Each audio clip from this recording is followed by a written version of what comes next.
Makabansa 2, Quarter 4, Week 1, Day 3.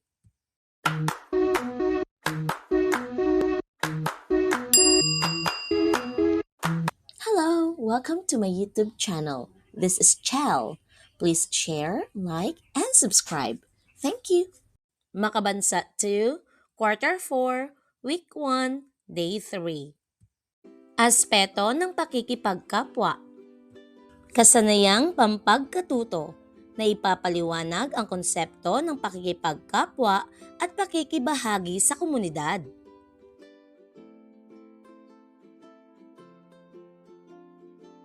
Magandang umaga sa inyo mga bata. Kumusta kayo? Handa na ba kayo sa ating bagong aralin? Mahusay! Mga bata, paano natin may papakita ang paggalang at pag-unawa sa ating kapwa?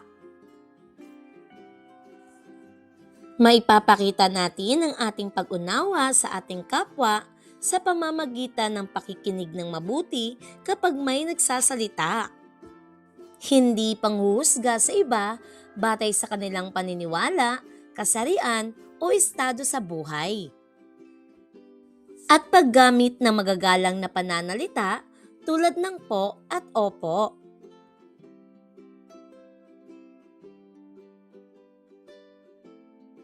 Ang layunin ng ating aralin ay natatalakay ang aspeto ng pakikipagkapwa.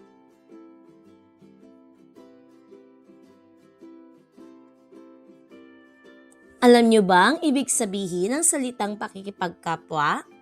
Ito ay ang pagkakaroon ng magandang ugnayan sa ibang tao.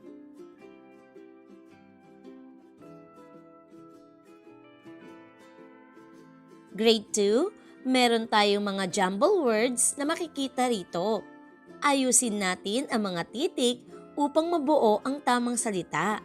Handa na ba kayo? Mahusay! Unang bilang. Ito ay tumutukoy sa pagtutulungan ng magkakapitbahay. Ikalawang bilang, ito ang pagpapakita ng malasakit sa iba. Ikatlong bilang, ito ay pakikitungo at pakikisama sa iba. Ikaapat na bilang, pangunahing pagpapahalaga sa pakikisalamuha sa kapwa. Ikalimang bilang, pagturing sa iba ng may respeto. Ika-anim, pakikiramay sa may pinagdaraanan. Tara, sagutan natin! Para sa unang bilang, tumutukoy sa pagtutulungan ng magkakapitbahay ay tinatawag na bayanihan. Mapagmalasakit naman ang sagot sa ikalawang bilang. Ito ang pagpapakita ng malasakit sa iba. Pakikisama naman ang tawag sa pakikitungo at pakikisama sa iba. Pakikipagkapwa naman ang sagot sa ikapat na bilang, pangunahing pagpapalaga sa pakikisalamuha sa kapwa. Paggalang naman ang tawag sa pagturing sa iba ng may respeto. Sa ika-anim na bilang, pakikiramay ang tawag dito. Pakikiramay sa may pinagdaraanan. Mahusay mga bata!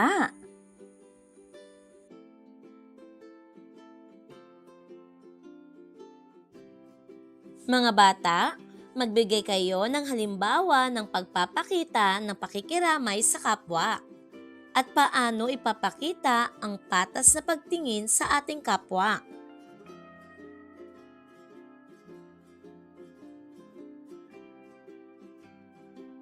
Narito ang ilan sa mga aspeto ng pakikipagkapwa. Una, pakikiramay at pakikilahok. Halimbawa, pagpapakita ng malasakit sa kapwa, lalo na sa oras ng sakuna o problema. Pakikilahok sa mga proyektong pangkawang gawa o outreach programs. At pagbibigay ng payo at emosyonal na suporta sa kaibigan o kapamilya.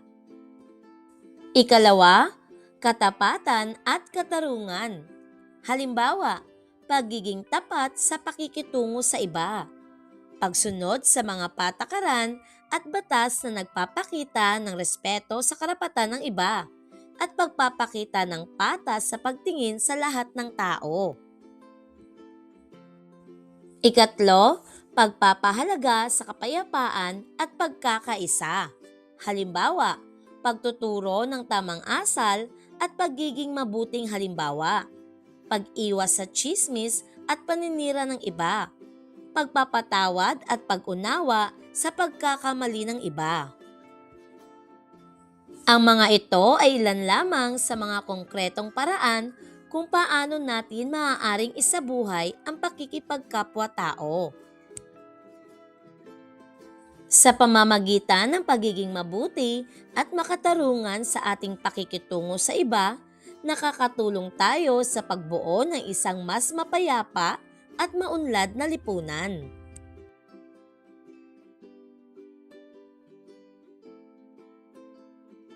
Ilarawan ang mga sumusunod. Paano pinapakita sa bawat larawan ang konsepto ng pakikipagkapwa?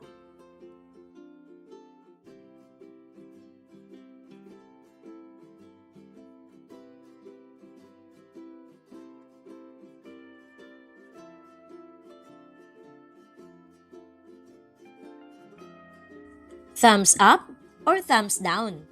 Para sa inyong pagtataya, ilagay ang thumbs up kung ang pangungusap ay naglalarawan ng pakikipagkapwa-tao at thumbs down naman kapag hindi ito naglalarawan ng pakikipagkapwa-tao. Handa na ba kayo? Magaling!